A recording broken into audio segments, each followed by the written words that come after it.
Tagal nang ginagamit ang Pepper's Ghost effect kahit bago pa naimbento ang computer-generated graphics o advanced projection. Talaga? Akala ko modern technique lang yan.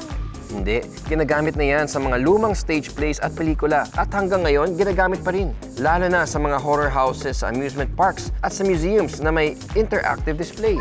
At minsan, ginagamit pa to para mabuhay muli ang mga namayapang artists. Tulad na lang ng nagper-perform muli sila Michael Jackson at Tupac Shakur kahit wala na sila. Totoo po ba yun? Oo.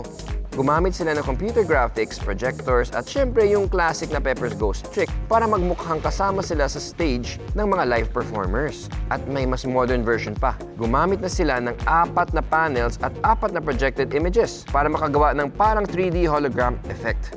Bawat side may ibang viewing angle, kaya kahit saan ka tumingin, parang may totoong figure sa gitna. Ang high-tech na pala. Pero kaya ba yan gawin sa bahay?